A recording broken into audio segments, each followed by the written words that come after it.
Welcome back, listeners, to another episode of the Colorectal Quiz. I'm Shimon Jacobs, colorectal surgery fellow at Children's National in Washington, D.C. Today we're discussing a case of a delayed presentation of Hirschsprung disease. Follow along when we look at images using the Stay Current app. Download it now from the Apple App Store or the Google Play Store and maximize your experience with this podcast and access hundreds of other resources in pediatric surgery. Now let me introduce our first host, Dr. Levitt, colorectal surgeon at Children's National Hospital, who will present our special guest. Well, it's a great honor. Caitlin Smith is joining us, pediatric surgeon and colorectal expert extraordinaire from one of my favorite cities and children's hospital, Seattle Children's Hospital. Thank you so much for introducing me today and having me as a guest. Thanks for joining us. We're really excited. We have another great episode today. That's our second host, Dr. Fisher, director of the Colorectal Center at Cincinnati Children's Hospital. Okay, let's dive right in. Dr. Smith, please kick us off with the case. A 3-year-old with chronic constipation. And this is actually a patient who was sent to me when he was initially 5 or 6 months old, starting to be constipated after transitioning to solids. He came with some biopsy results from an outside hospital that we were told were inconclusive. He was doing okay with weight and feeds, but was sort of pretty marginal. Clinical features that the pediatrician was worried about that brought the patient to me were that on exam, the patient was distended, the weight gain was marginal, and the patient also would not stool unless a suppository was placed. Every pediatrician, pediatric gastroenterologist, and surgeon needs to be able to assess whether a case of constipation is complex enough that we should ask ourselves the question of the day. Is this Hirschsprung disease? These numbers are certainly not precise, but this kind of patient, of 1,000 patients with constipation, 900 of them can be managed by the pediatrician. Diet change and maybe a little laxative. Leaves 100. Of those 100, 90 can be managed by a gastroenterologist, usually with just a little bit more aggressive, more maximally treated constipation. Leaves 10. 10 patients come see a surgeon or at least a collaborative model using a motility expert for GI. And of that 10, 1 needs a surgical intervention. So the numbers are daunting. So we really need to help the pediatrician figure out who's the outlier, who needs the referral, and then what's the workup. That's, I think, the magic question here, right? What's the workup? What's the workup that could have been done prior? And what's the workup that you considered? Let's start at this 5-6 month visit when you first met this young boy. The parts in the history that made me concerned and more interested in doing a biopsy were, as you pointed out, the weight gain. The other part was the rectal stimulation that was needed to have any bowel movement. Again, steered me more towards wanting a biopsy. Dr. Smith recommended the rectal biopsy, which the family refused at the time and was subsequently lost to follow-up until they returned to the clinic at age 3. So this is interesting, though. This is basically the natural history of inadequately treated constipation in a possible Hirschsprung situation. Now, what's fascinating about that, this is not a typical Hirschsprung's case, right? Hirschsprung's is enterocolitis early. Yeah. 90% of Hirschsprung's disease is diagnosed in the first month of life. But there's definitely an older kid Hirschsprung's group, and they are atypical. And you basically watched a 6-month-old become a 3-year-old, not by your choice, of course. The family disappeared. But I would bet, even if this turns out to be Hirschsprung's, that between 6 months and 3 years, the kid never had enterocolitis. Never. So back to the workup for possible Hirschsprung disease. How about a contrast enema? The patient had not had a contrast enema at that time. People talk about the radiation exposure and whether or not what order to get it in. I think it's a study that needs to be obtained. It's a good screening test for, seeing if there is a transition area or if the ratio looks like it's consistent with Hirschsprung's. So what about another test that might have been available? I know this is available in Seattle. Anal rectal manometry. What are your thoughts on that? Yep. Anal rectal manometry, I think, is another really good screening test for patients for looking for a rare, and if they potentially fall into patients who should be getting a biopsy or not. And just to make sure everyone understands, a rare is a rectoanal inhibitory reflex. And what the smooth muscle is supposed to do is relax when the rectum is distended. So the AMAN, the anorectal manometry, simulates that experience. And there are two patient groups in whom the smooth muscle, rather than relaxing, actually contracts. The first group consists of patients with Hirschsprung disease, and the second are patients with internal sphincter achalasia. You may have high resting pressure of the external sphincter in both groups, and so the two may be indistinguishable until you get your biopsy result. If I had a 3-year-old like this, I would definitely do an anorectal manometry. Our routine, which I think is very coordinated and works well with GI, is to do an anorectal manometry in the OR, but awake, hopefully for a cooperative patient. Not always true. Anesthesia standby. If they're not cooperative, at least you can give them some gentle sedation and you can elicit a rare. And if the rare is absent, then you're obligated to do a biopsy to make sure it's not Hirschsprung's. I would not proceed with a biopsy if I have a good, well-done AMAN with a normal rare. I also would do Botox at that same time, possibly treating internal sphincter achalasia. You don't know yet if the biopsy is going to show Hirschsprung's, but if it doesn't, you've already done some treatment. Now, the issue I think that's important is the age. I don't really trust an AMAN under the age of 1, but I will tell you, many gastroenterologists say I'm wrong and they think they can get an accurate rare. Of course, the AMAN gives you other things that are very important. They can give you a resting pressure for the external sphincter, but you need a patient that's pretty much awake. If they're asleep, they're not going to have a resting pressure. And it's also nice to know about the pelvic floor. You need someone awake and cooperative to tell you that information as well. And the other thing that that is often seen in this 3-year-old age group while they're trying to potty train is dyssynergia, right? So the sphincter is just not working in coordination with what the body wants it to do. And so that we often can elicit through anorectal manometry as well. But let me ask you, Caitlin, if you're going to the OR for a biopsy, first we'll take the 6-month-old, then we'll take the 3-year-old. What type of biopsy do you do and why? If I had biopsied this child when I had initially seen them, I probably would have felt that a suction rectal biopsy in the clinic, I would have been able to get an adequate answer from that based on their age. And how many, where do you take the biopsy and how many biopsies do you take in the clinic? So here we use a suction rectal biopsy gun and we take 3 biopsies. We take a biopsy at 1 centimeter, 2 centimeters, and 3 centimeters from the anal verge. And I'm a big fan of history. It has to be noted that Helen Noblett, a pediatric surgeon in Melbourne, Australia, developed that suction gun that you used. Of all the icons in Hirschsprung surgery, that is the only woman who really made an enormous contribution in the early days to Hirschsprung's care. All the other names are men, and I hope that obviously changes. And just for completion's sake, it's pretty safe to do a suction rectal biopsy in the clinic, but you do your suction rectal biopsy, send it to pathology, and 3 hours later, you get a phone call from the ER that the patient is bleeding profusely out the rectum. How does your fellow manage that problem? Rectal biopsies on the posterior, on the back wall. So that's where they would be bleeding from. But a rectal insertion of a digit and direct pressure on that area to see if you can tamponade or stop the bleeding is probably the first move.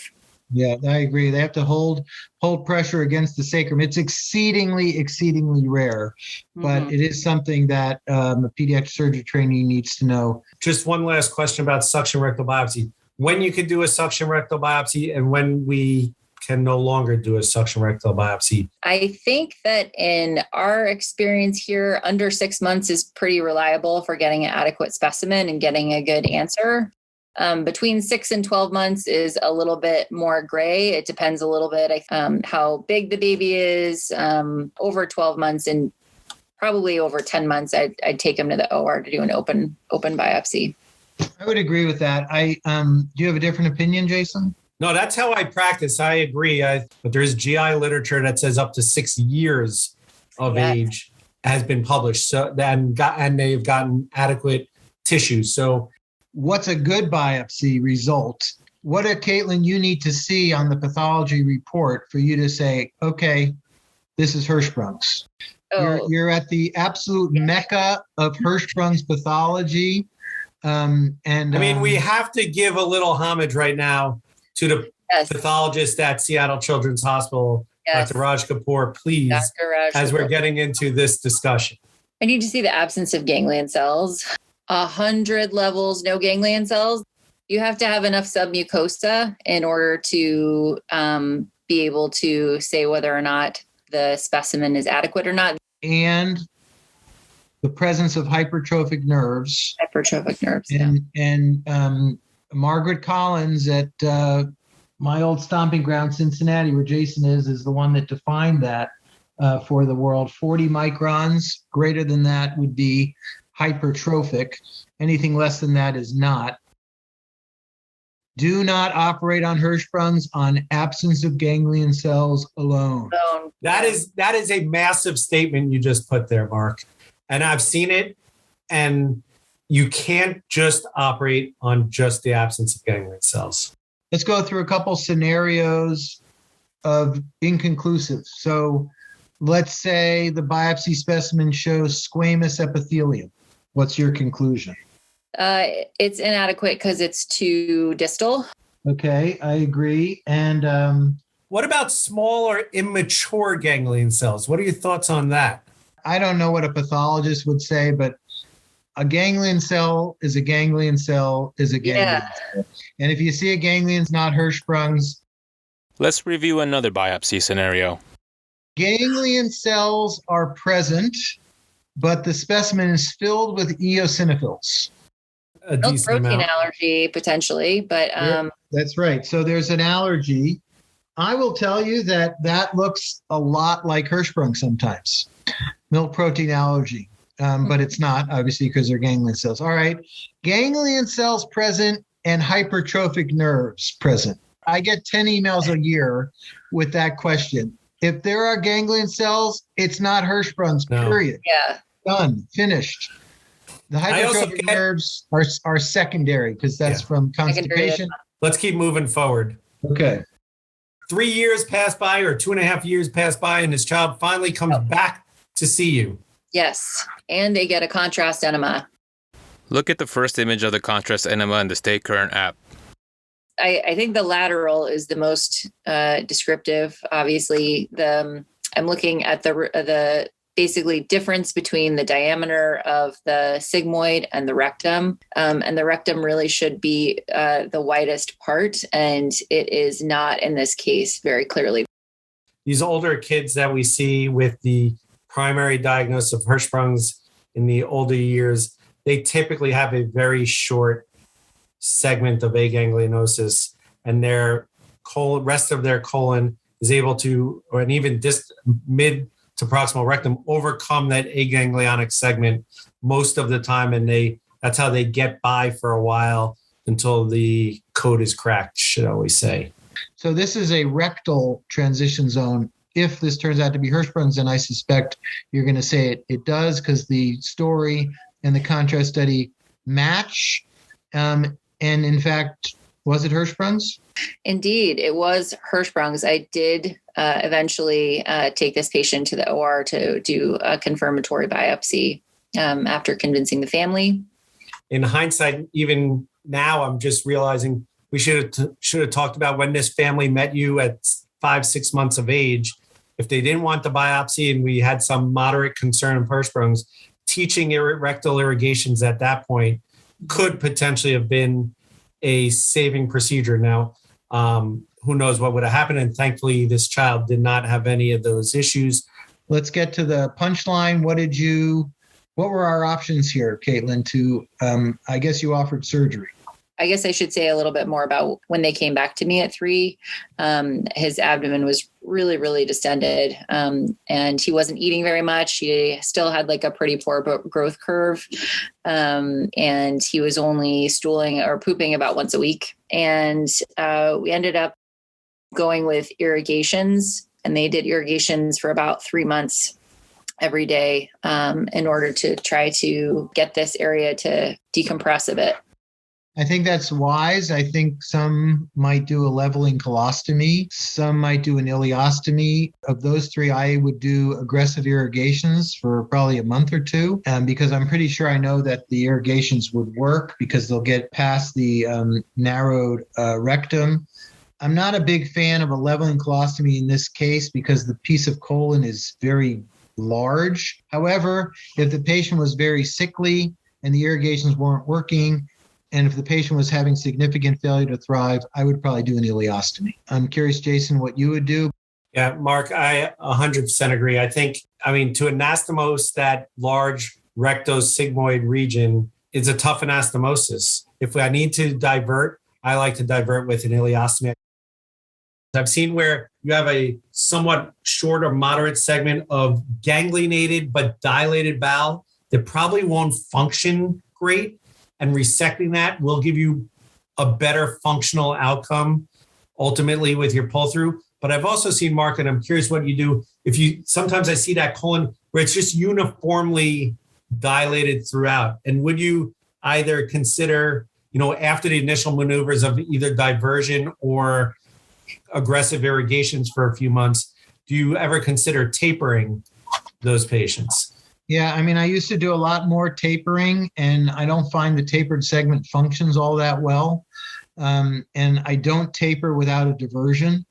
If it was diffusely dilated, I would decompress them with a stoma and wait. And then it should shrink down and usually get to the point where most of the colon is pretty good, but the sigmoid is enormous.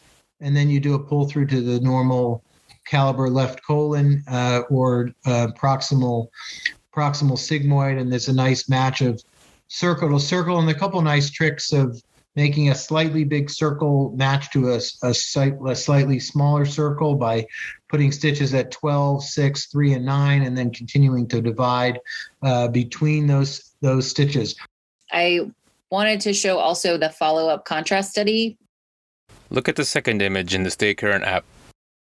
That shows it really decompressed the large kind of rectosigmoid part that stays a little bit distended, like you're talking about, just that non-functional part since it's been stretched out for so long. But the descending colon kind of turned into a really nice caliber for pull-through. I'm curious, Caitlin, is this a case for laparoscopy mobilization and a little transanal work? Or is this a case for potentially a transanal only dissection? For this particular patient, because I wanted to take out that distended area, I did actually do a laparoscopic approach to mobilize that area and bring it down. Plus, just to confirm the level, even though I was pretty sure about it from the contrast study. I personally, 10 years ago, may have approached this just transanally. I will eat my words and say now, definitely the safer way to go is laparoscopically for exactly the reasons. One of the reasons you said is to get a true level and make sure you get a good full thickness biopsy. And then second, you do a lot of the mesenteric work and dissection laparoscopically, thereby decreasing the amount of time that you're working transanally. The longer you do a transanal dissection, the potential for damage to the sphincter mechanism, either short-term or long-term, is there. So I agree of resecting the dilated segment because you have beautiful, distal proximal sigmoid and descending colon to pull through and have a nice anastomosis. Mark, what do you think? Yes, I agree with all that. I will say that the only patient that I might do a transanal only on is this kind of patient because I'm very confident of the level and I feel good that I can do a transanal only dissection without stretching the sphincter at all. Basically, it's all the operation at the anal level. I like to do that prone, but I would only do it in this older kid. He underwent a primary laparoscopic assisted Swenson. And then recovered well postoperatively. Was in the hospital about five days or so. And he's currently stooling well with a much flatter abdomen. That wraps up our case. This week, we discuss the delayed presentation of Hirschsprung disease.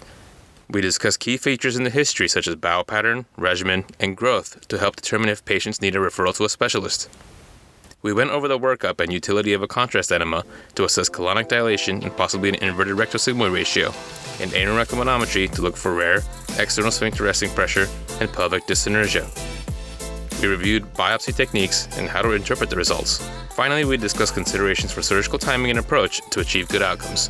Caitlin, thank you for a fantastic case and a great discussion. Yeah, Caitlin, thank you so much. Awesome conversation, great case. And like Mark said at the beginning, I think very appropriate for many pediatric surgeons to see a patient like this come across their office. So it has come time in the session for the joke. And Jason.